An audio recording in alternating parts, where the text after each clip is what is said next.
अभी हमारा जो है नेक्स्ट यूनिट आया है वो है यूनिट नंबर 3 दी सेल। एक्चुअली ये बहुत ज़्यादा इम्पोर्टेंट यूनिट है एंड बहुत ही ज़्यादा इस पूरी बुक का जो इम्पोर्टेंट यूनिट होने वाला है वो है यूनिट नंबर 3 आपका सेल। एक्चुअली सबसे पहले तो आपको ये बात समझनी होगी कि आखिरकार ये सेल है क्या? ठीक है, फर्स्ट ऑफ ऑल तो आपने ये चीज़ समझनी होगी कि सेल है क्या? देन आप फर्दर कुछ बात को ले पाएँगे। एक्चुअली हम हर चैप्टर में ये बात कर रहे हैं यार, इसका सेल डिफरेंट है, ये अलग है। हमारा सवाल ये था कि ऑर्गेनिज्म मिलकर बने कैसे हैं? ये क्या ऑर्गेनिज्म बने कैसे हैं? ऑर्गेनिजम्स कैसे बने हैं? हमारा एक्चुअल सवाल ये था। आखिरकार ये भाई साहब, ये भाई लोग बने कैसे हैं? हमें इस चीज़ की अंडरस्टैंडिंग लानी थी। इस चीज़ की अंडरस्टैंडिंग आनी यार, ये जो ऑर्गेनिज्म है इनमें फ़र्क क्यों है? इनके अंदर डिफरेंस किस वजह से है? ठीक है, एक ऑर्गेनिज़्म दूसरे से डिफरेंट है, उनकी अंदर प्रॉपर्टीज़ के, उसकी शक्ल के अंदर, बाकी चीज़ों के अंदर ये फ़र्क क्यों आ रहा है, किस वजह से आ रहा है? ये हमें अंडरस्टैंड करना था, ये स्टडी करना था, ठीक है? तो सेल क्या है आपका? सेल इज़ इसकी डेफिनेशन हम बचपन से पढ़ते आ रहे हैं। Cell is basic basic and structural. Basic को हम फंडामेंटल भी कहते हैं। Fundamental fundamental and structural unit of life. ये ज़िंदगी का सबसे छोटे से छोटे बुनियादी सा ज़रा है जो ज़िंदगी को चालू करता है, जारी करता है। अब आपको एक बात बताऊँ, हमने ये बात बताई थी सेल भी किसी न किसी चीज़ से मिलके बना है। सेल भी किसी न किसी चीज़ से मिला है, वो चीज़ें क्या है? मॉलिक्यूल्स। हमने बायोकेमिस्ट्री में पढ़ते हैं मॉलिक्यूल्स, कंपाउंड से मिलकर बना है सेल। ठीक है? आपका ये जो प्यारा सेल है ये इन चीज़ों से मिलकर बना है। तो सवाल ये है आखिरकार हम ये मॉलिक्यूल्स या कंपाउंड्स को क्यों नहीं कहते? ये बेसिक यूनिट ऑफ लाइफ है। और सबसे इम्पोर्टेंट बात, हमने इस चैप्टर के ग्रेन टेस्ट का जो प्रैक्टिस टेस्ट है उसका लिंक हमने डिस्क्रिप्शन में डाल दिया है। आप डिस्क्रिप्शन में जाकर ये ऊपर पहला लिंक है प्रैक्टिस ग्रेन टेस्ट को, यहाँ पे जाएं और सॉल्व करें और प्रैक्टिस करें। यहाँ से आपने अगर प्रैक्टिस कर ली, आपके एग्जाम्स के अंदर एमसीक्यूज के अंदर 100% मार्क्स गारंटेड है।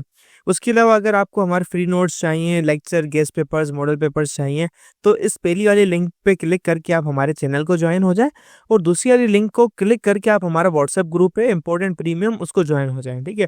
अगर आपको ट्यूशंस वगैरह के अंदर एनरोल होना है, कोई डाउट है, तो ये हमारा व्हाट्सएप नंबर, इस पे क्लिक करेंगे आप डायरेक्ट व्हाट्सएप पे चले जाएंगे और तमाम बुक्स के पीडीएफ इस वाले यहाँ पर आखिरी वाले आपके पास गिवन है। आप यहाँ से कोई भी बुक उठा सकते हैं, आपकी जो मर्जी चाहे, सारी की सारी क्लासेस का। इसके साथ साथ आपसे रिक्वेस्ट है आप चैनल को सब्सक्राइब और वीडियो को लाइक भी करते हैं। एक्चुअली इसका आंसर बहुत ज़्यादा सिंपल सा है।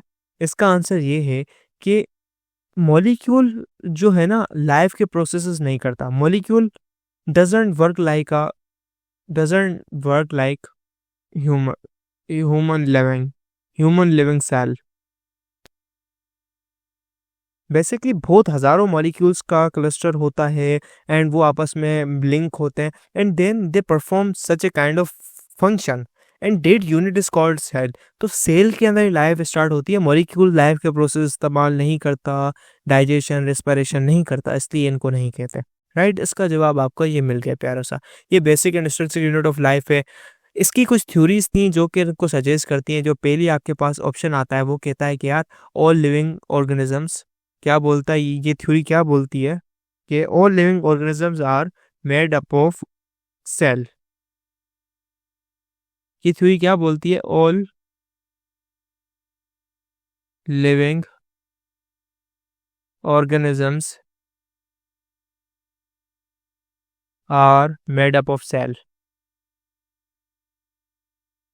तमाम के तमाम ऑर्गेनिज्म जो है ना सेल से मिलकर बने हुए हैं। राइट, ये आपकी जो थ्योरी है ये इतनी सी बात कहती है।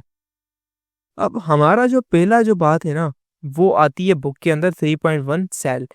अर्थ इज़ अ लिविंग प्लेनेट। आपका जो अर्थ है वो लिविंग प्लेनेट है। ये एक होम है डिफरेंट काइंड के मैक्रोस्कोपिक माइक्रोस्कोपिक ऑर्गेनिज्म का। बड़े बड़े से जो ऑर्गेनिज्म है, रेडवुड ट्रीज, बहुत बड़े जाइंट, मतलब बहुत बड़े रेडवुड ट्रीज होते हैं। बड़े बड़े ऑर्गेनिज्म है, ब्लू वेल्स।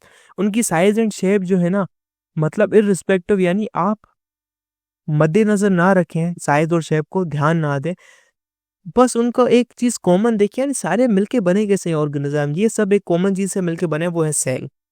फेडरल बोर्ड के एनुअल एग्ज़ाम्स का डर है, लेकिन ये नहीं पता कि तैयारी कहाँ से करनी है। दूसरी बात ये नहीं पता कि एग्ज़ाम के अंदर सवाल का जवाब लिखना कैसे है, कैसे सेंटेंसेस को फ़ॉर्म करना है, कैसे हमें फुल के फुल मार्क्स मिले। तो भाई घबराना किस बात से, हमारी बैच इसी प्रॉब्लम को तो सॉल्व करने आई है। तो आप भी हमारे बच्चों की तरह 97.8 परसेंटेज ला सकते हो, 98.27 परसेंटेज ला सकते हो, फातिमा की तरह, अगली फातिमा आप बन सकते हो। आप 505 मार्क्स ले सकते हो आउट ऑफ 520। अच्छा जी, कैसे? हम आपको सिखाते हैं कि एग्जाम के अंदर लिखना कैसे होता है, ग्रैंड टेस्ट प्रोवाइड करते हैं। देखिए जी, हमारे पास है पाकिस्तान की one of the best faculty. आप कोई भी सब्जेक्ट लेना चाहें, आपका जो दिल करे, आप सारे सब्जेक्ट्स लें, सिर्फ और सिर्फ 3000 रुपये में पूरे साल में। आपको एग्जाम राइटिंग मेथड सेशन दिए जाते हैं कि सवाल का जवाब लिखना कैसे, डिफरेंस वाला अलग क्वेश्चन, डेफिनेशन अलग, एग्जाम्पल वाला अलग, मैथ के सवालों का जवाब अलग होता है। आपको टॉपर बच्चों के नोट्स दिए जाते हैं, आपको फुल बुक के notes, question answers, live classes के अंदर कॉन्सेप्ट पढ़ाया जाता है आपको, और उनकी रिकॉर्डिंग्स भी दी जाती हैं। भैया और क्या चाहिए? अच्छा, और मजे की बात, ग्रैंड टेस्ट से हमारा समझो पेपर लगता है। ये हमारा है केमिस्ट्री का ग्रैंड टेस्ट, इसका सवाल नंबर तुम नोट करो ये। तो भैया इस ग्रैंड टेस्ट में से आपके 3 सवाल लगे हैं क्लास 9 के केमिस्ट्री के पेपर में, इस साल जो नए सिलेबस से हुआ था 2025 के अंदर ग्रेड 9 का। तो इतने इंपॉर्टेंट हमारे ग्रैंड टेस्ट होते हैं, सारे आपको दिए जाते हैं। तो भैया देर किस बात की, इस नंबर पे कांटेक्ट करें और अभी रजिस्टर करवाएं। फंक्शन जो लिविंग ऑर्गेनिज्म के हैं वो सेल लेवल पर होता है। आपको जो डाइजेशन होती है, आपको क्या लगता है, आपको क्या लगता है ये जो आपकी डाइजेशन हो रही है, आपकी जो डाइजेशन हो रही है, ये कहाँ हो रही है? क्या आपके पेट में हो रही है, स्टमक में हो रही है? अगर आपको ये लग रहा है तो यू आर टोटली रॉन्ग। ये सेल्यूलर लेवल पे काम होता है सारा। ये सारा काम कहाँ पे होता है? सेल्यूलर लेवल पे होता है। इस पर नहीं होता, इस पर बिल्कुल भी नहीं होता। ये बात ज़हन में आप बिठा लें। तो सेल ही है, every process is, all processes of required for life occurs at cellular level. जो भी जो काम होता है वो सेलुलर लेवल पर होता है, ये बात वो कही थी, अकर्स एट सेलुलर लेवल। ठीक है, ये बात आप जहन में रखिएगा, ज़रूर याद रखिएगा कि ये जो काम होते हैं सेलुलर लेवल पर ही होते हैं, बड़े अच्छे अंदाज और तरीक़ेकार से। ठीक है।